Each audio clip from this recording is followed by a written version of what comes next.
this is Sophie Lawson from sophielawson.com, and this is episode 21 of the So Free Art podcast, which is a little podcast I do. It's a little podcast I do about art and things, and I haven't actually done one of these for ages. I think it's been about 4 weeks, and I never meant to do that, but that's what happens sometimes, I guess. But I thought I would do a little podcast about what's happened over the past few weeks, and you can find show notes and stuff at sofreeart.com, and you can find me at sophielawson.com. And if there's any noises in the background, like banging and stuff, it's because there's a lot of people outside doing like home improvements and stuff, so sorry. But this podcast might be very, very, very, very random. I know they're normally quite random, but this one's probably going to be even more so, because like so much has been going on. But what happened was, about 4 weeks ago, when I put the last podcast out, which was about overwhelm, and I was talking about like wanting to bring video games back and stuff.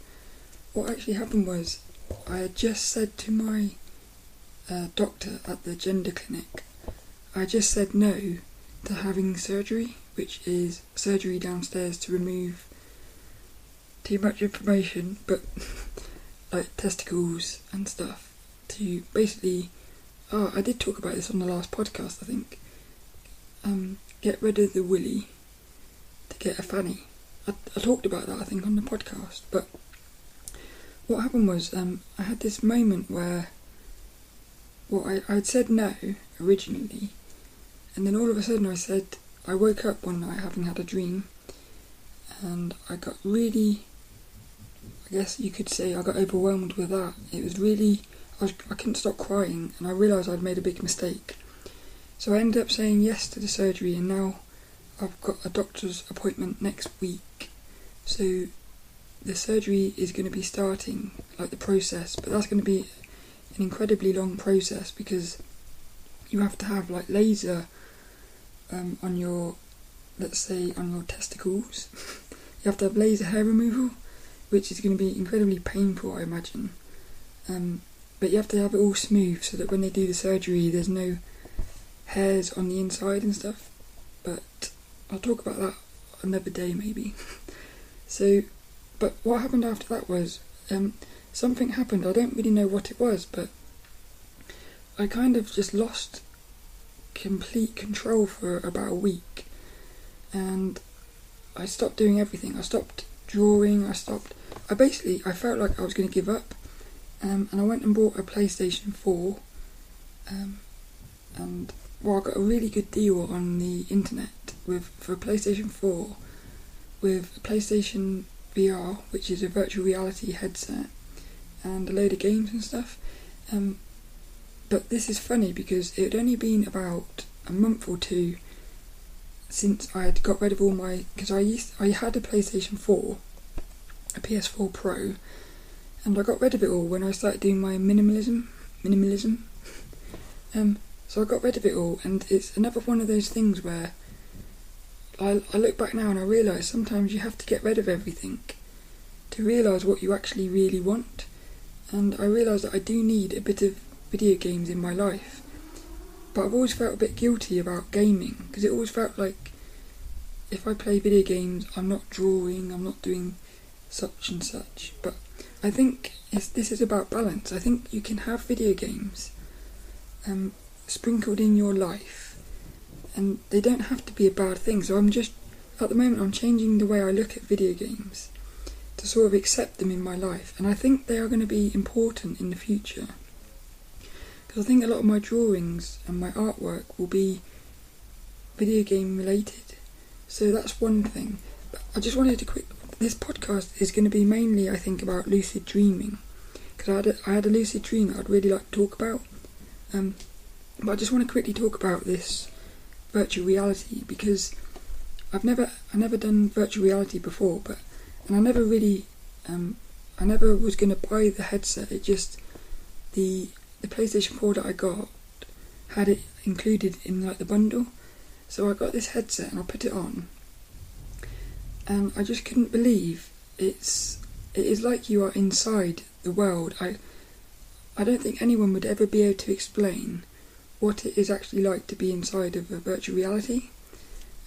It's just amazing, and like one of the best experiences I've had so far is the first time I played a game called Skyrim, which is like this big massive open world, and you can, if you want to, forget about the story and just go like exploring the mountains and stuff.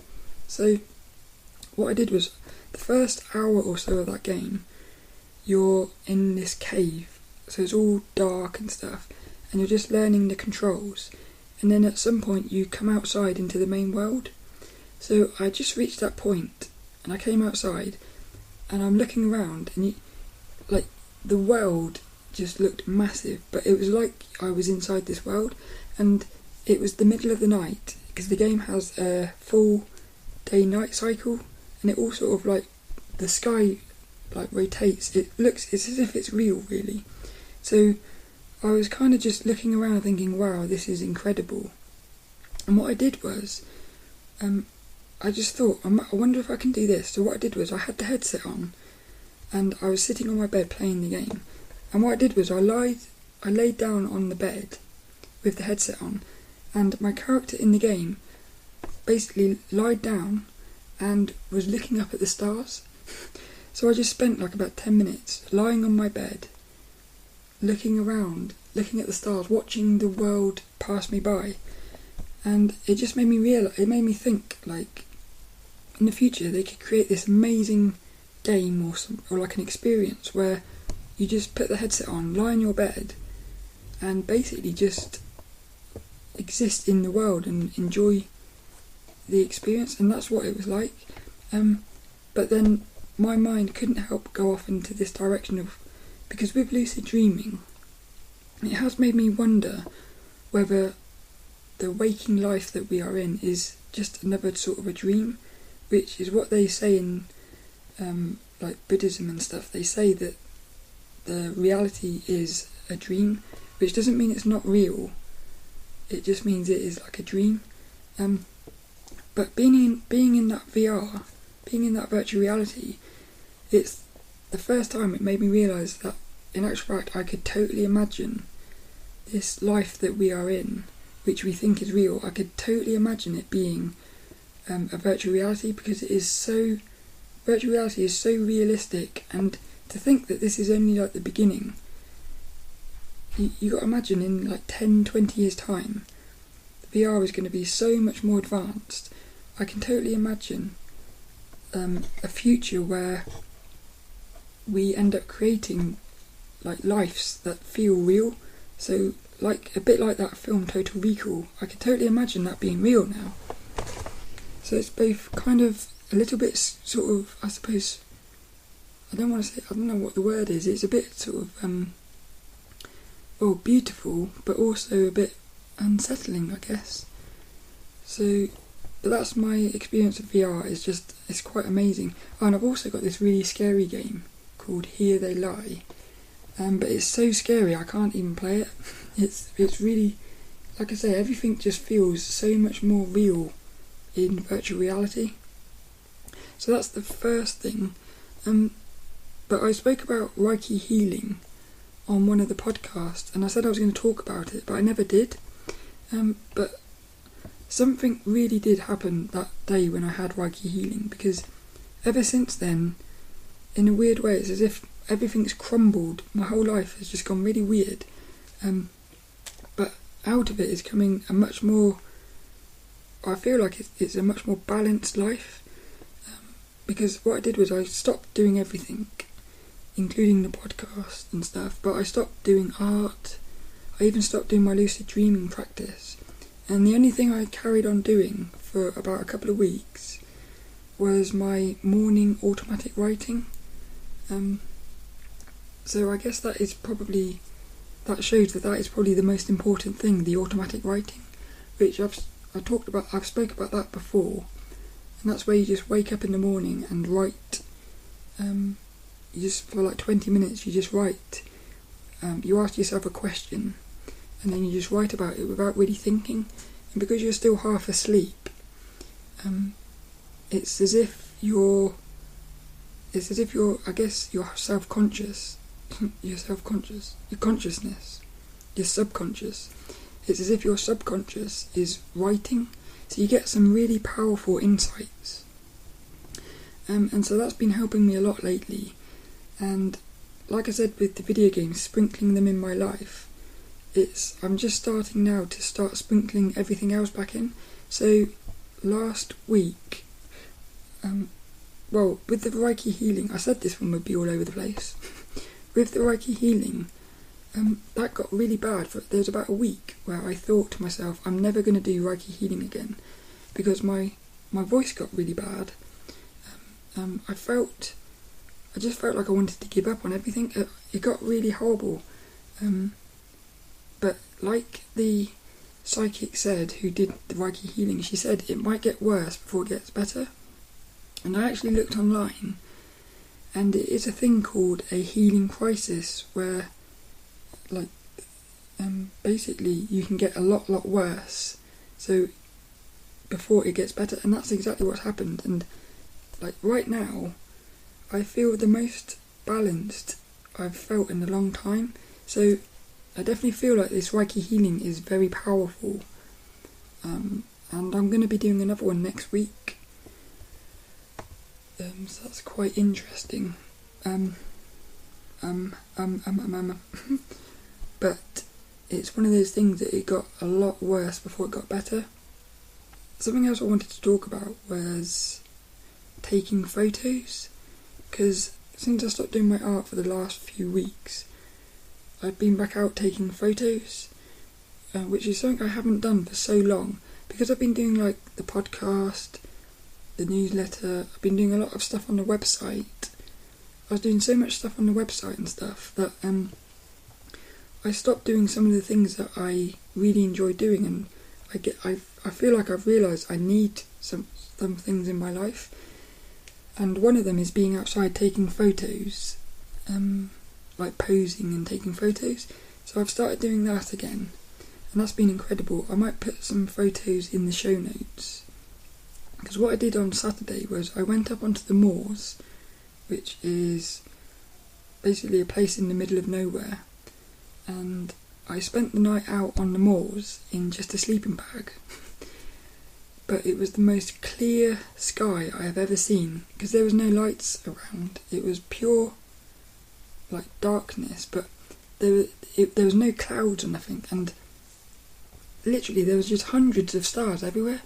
I've never seen so many stars in my life, and so I was just sleeping in my sleeping bag. It wasn't that cold either. I thought it might be quite cold, but it was actually quite warm, and so I was just lying there. Every so often I'd drift off to sleep, and then I'd wake up again, and every time I opened my eyes there was all these stars. And there was one period where I spent about an hour just looking at the stars, and I saw so many things, because there's so many things in the sky, because I've never really looked at the night sky like that before. I didn't realise that there was stuff up there that I don't know what it was. It looked like stars moving. Some of them were zooming across the sky, which I guess are shooting stars, but there was loads of those. And then there were these other ones which were moving very slowly, but faster than what I think a plane would be. And some of them were quite big, like the size of a star moving across. So what I realised from that was, even the night, which I always thought was just complete stillness, even the night has got constant change. It's quite, I guess, like eye-opening. It was just really, it was an amazing experience. And whilst I was out there, I took some photos, that was beautiful. Because I was taking photos with the sunset, and then when the sun was coming up in the morning, I was just watching the sun come up. And again, I've never seen the sun like rising like that before, because it actually moves a lot faster than I thought. when it's on the horizon, the sun moves quite a lot in that first few seconds, really. In about a minute it moves a lot, and then it starts to slow down. So that was quite fascinating watching that. But like I said, because what I've done is I've stopped doing everything, I'm starting to realise some of the things I need to do in my life. And there's a quote on my website by Joseph Campbell, which is, "We must let go of the life we have planned to accept the one that is waiting for us." And he always says, the only thing you have to do in your life is to follow your bliss. And I had been thinking for the past few years, I'd been thinking that my bliss was art, but I think I might have it wrong. I think my bliss might be taking photos. So I'm at a weird place now where I'm just sort of questioning what I want to be doing with my life. I know that sounds mad, but art is definitely in my future. But I think for the moment I want to focus on taking photos, and because I feel like I'm going to be able to turn these photos into art in the future. So at the moment I'm just going through a lot of things in my head. So that's one of the reasons why there hasn't been many podcasts at the moment, because I'm almost like going on in a retreat or something. But one of the things that has been really helpful is lucid dreaming, which is the main thing I'm going to talk about this week. So lucid dreaming is where you become aware that you're dreaming, and I've spoke about it before on the podcast, and I always thought that lucid dreaming was going to be something that I would use for my creativity, because something I'm going to be doing is meeting up with my custom character, Lil Sophie, and I'm going to have her pose inside of the lucid dream, and then I can sketch her. But I'm thinking that is something for like years in the future, and I think at the moment lucid dreaming is going to be helping me heal. I spoke about on the podcast before how when I was 13 I was strangled, and basically it's one of those experiences in my life that changed everything. Ever since then I suffered from panic attacks and like anxiety and stuff. But talking with my therapist for the last few years, every time this strangling experience has been brought up, if I try to talk about it or think about it, my mind goes completely blank. So it feels like it's one of those moments in my life that my subconscious has sort of hidden from me, maybe because it was really painful. But I think a lot of my limiting beliefs and a lot of stuff that is holding me back with my artwork is linked to that moment. And I know, and I've just known it right from the start, that lucid dreaming has the power to heal me, because I've tried everything to get on top of this moment in my life. I've tried talking about it, I've tried meditating on it, but whatever I've tried, I've never really been able to understand what actually, like, what I felt in that moment. So last week I had this idea, and I don't know why I've not thought about this before, but I thought to myself, why don't I have a lucid dream, and inside of the lucid dream, why don't I go back to the house of my childhood where this strangulation took place, and why don't I just relive the moment and just see what comes up. So this is where it goes back to how I think lucid dreaming has been, lucid dreaming has been for me all about fear. It's all been about overcoming fears. I've been practicing lucid dreaming for about, I think, 3 or 4 months, and I've probably had about maybe 8 or 10 lucid dreams, and some of them only last like a few seconds. The longest one lasted, it seemed like about 45 minutes. That was amazing, that one. But most of them are only like a few minutes long, and it's not like I can lucid dream whenever I want. I'm still at the early phase of trying to work out how to do it, because it is just a skill that can be like practiced. So last week I said I'm going to go to sleep, become lucid, and go back to my childhood house and relive this moment. And I kept, every night I went to sleep, I kept saying I was going to do that. And I think it took me 5 days before I had a dream that happened. And what happened was I went into this dream, or I was in the dream, and I was standing outside the house, because I kept saying, when I see this house in my dream, I will know that I'm dreaming. So as soon as I saw this house, my childhood house, I, inside of the dream, realised I was dreaming, and the front door was open, so I walked inside, and I'm now lucid, so I'm aware that I'm dreaming, and I'm walking around the house, and what it is when during the child abuse, my mum was in the room with me, and it was her boyfriend who strangled me, and she actually ran off after the boyfriend and like left me on the floor. So there's a lot of things that I need to try to understand in that moment, but I know that mum is key to this whole thing. So I knew that mum had to be inside of the dream, but I went into the house and it seemed to be empty, and the abuse, the strangulation took place in the kitchen. So I walked into the kitchen and there was nobody in there, but I could hear, which is weird, I could hear loads of voices, as if like it was just like a chatter. I could hear loads of people talking, even though there was nobody around.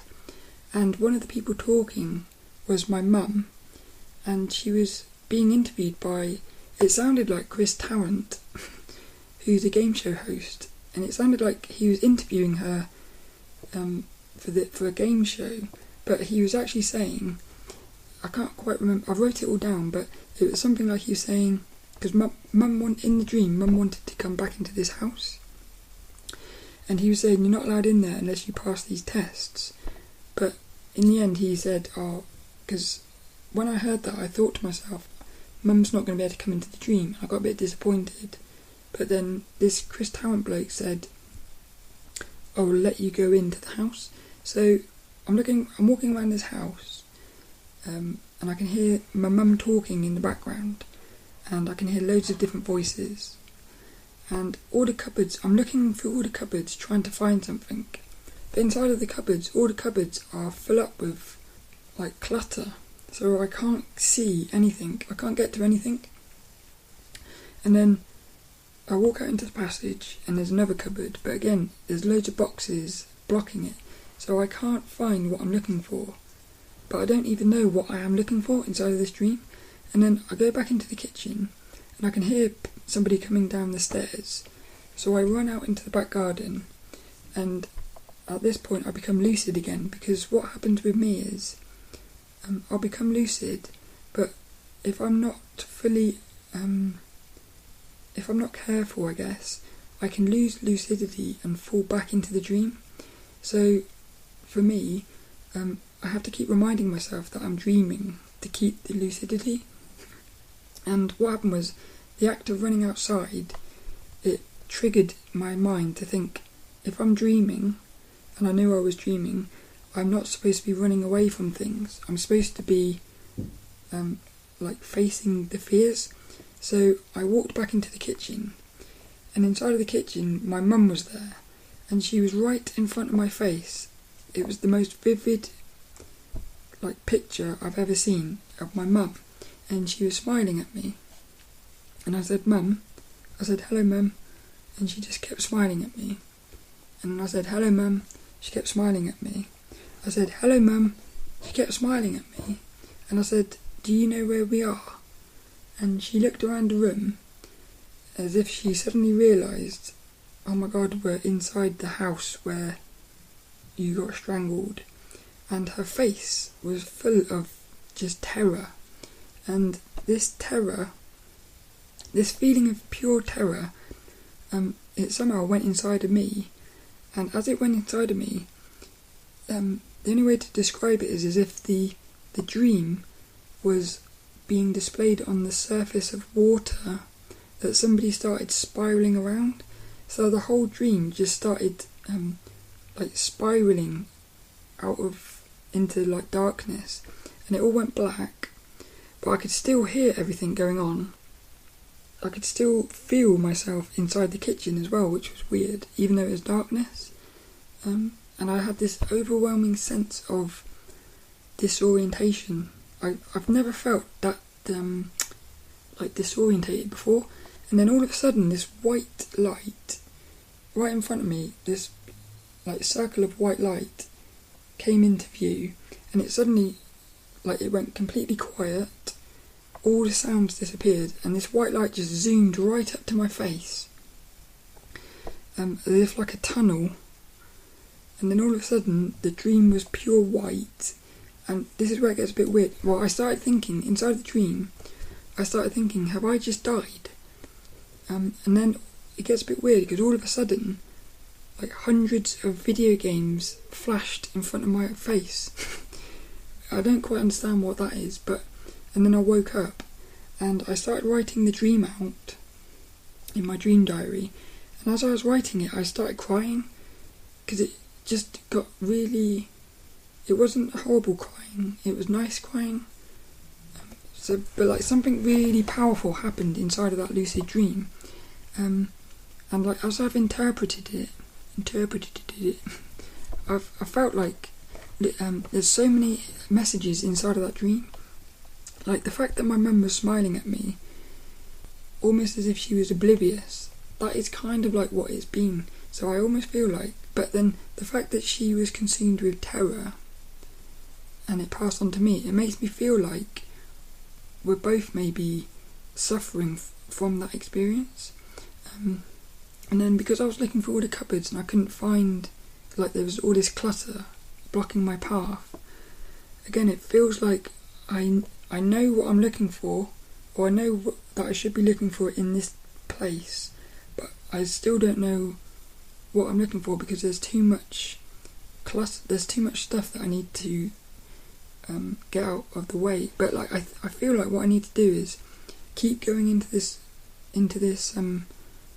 experience and keep reliving it, and I feel like the more I relive it, the more of it that is going to come into focus, and I'm going to be able to understand what's actually going on.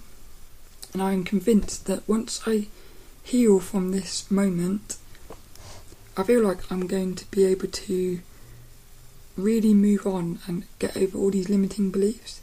But what really surprised me was that, because you read about in the books how you can do stuff like this, but to actually do it and experience it is quite amazing. And like, to think that you can, during your day, you can plan out what you want to do in a dream, and to think you can then go into the dream world and make it happen, that just is quite amazing to me. And again, going back to this like virtual reality thing, it is almost like I almost look at dreams, especially lucid dreams, as if they are a form of virtual reality. It's just a virtual reality that we are completely able to manipulate and like generate. So it's just, I feel like something I've noticed in life is that everything seems to link together. So the fact that I got this virtual reality headset by accident, and yet I'm able to sort of see how it links to other things. I'm convinced there's something in this. But what happened was, I was telling my sister about this dream, and she told me about a dream when she was a child. She actually had a very similar dream where she was getting attacked by a teddy bear, and then it all went white, and she basically explained the exact same situation that I had in my dream. So I would like to know what that white light is. It felt very, I don't know, it felt different. It felt really different. Yeah, it felt, I almost wonder whether that is a form of some sort of healing. Maybe that is a visual healing thing. I don't know, but I want to just get back into that lucid dream and keep experiencing it. And something else I'd really like to do is experience that moment from my mum's point of view. So, because then maybe I can understand why mum did some of the things she did. But I already feel like, the dream is telling me that she herself was confused, and she is probably suffering as much as me from that experience. So this lucid dreaming is definitely very powerful. I really feel like we can uncover a lot of stuff inside of our dreams. And so at the moment, why this all links into the podcast and stuff is because at the moment my focus is on lucid dreaming. So that means I'm actually sleeping about 8 to 10 hours at the moment. I think yesterday I slept for 11 hours. It's just because the more I sleep, the more chance I have of having lucid dreams, and the more vivid dreams tend to happen for like the final 3-4 hours. So I'm trying to extend that period. So that means I need to sleep for a bit longer. And because I'm sleeping for longer, it means I haven't got as much time to do other stuff like art or the website and stuff.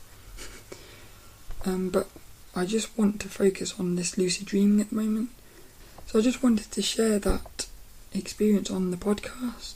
But the biggest struggle I've had at the moment has been allowing myself to sort of pull back, and I guess allowing myself to rest. That's been my biggest struggle, because for the first week or so I felt quite guilty. I felt quite guilty about not doing the podcast, not doing any YouTube videos, not doing anything on the website. I felt quite guilty until I allowed myself to just accept that for the moment, for this period in my life, I just want to be focusing on resting, lucid dreaming, taking photos, and playing the odd video game, and that's it really. So it's been a bit of a crazy few weeks, and I hope you understand. I really hope I can get the podcast back to a weekly thing, but I don't know what it's going to be. It'll just be about random things really, because I really do enjoy doing the podcast, and I have missed doing it. So I hope I can get that back. That's it really. At the moment it's all about trying to understand what I really want from life. And I think everybody needs to do this from time to time, because you can quite easily, like how I stopped doing the podcast it was supposed to be 1 week, and before I knew it 4 weeks had passed. I feel like the same thing can also happen with doing things in life. So it's like you might at one point feel like the most important thing you should be doing is drawing, but like months can pass without you stopping to ask, is this what I should be focusing on at the moment? And it's only when you stop and focus you realise that actually what would probably be more important at the moment is to do this other thing. And for me that's trying to heal myself, and I think lucid dreaming is key to that. So I guess the last few weeks I have just stopped and asked myself, what do I really want to be doing? And that's where I'm at the moment. You can find show notes and stuff at sofreeart.com, and I'll put some photos in there from my time up on the moors at the weekend. And also I realised I was looking through the photos on my camera, and I realised that the camera has this watercolor filter, and what you can do is you can look at your photos on the viewfinder, and you can click on the photo and you can duplicate the photo and have it apply this watercolor filter, and it looks really amazing. Because one of the photos I was wearing this red dress, and I was surrounded by like green grass, green trees, and when I apply this watercolor filter, the red dress really pops, and I look at that photo and I sort of think to myself, with that filter, I think this would make a really nice painting. And this is why I think, at the moment, if I focus on photos, taking photos, like one day in the future, when I'm ready, I can try to turn these photos into paintings. And so that's why I think everything comes together. I really do believe everything comes together in the end, and it's just a case of like allowing yourself to do whatever feels right at any given moment. And in the end it will all come together. So you can find those photos on the show notes at sofreeart.com. I think that's it really. Yes. The quote this week is actually from an unknown person, and it's a really simple little quote, but I love it, and it is, "Invest in rest." Invest in rest.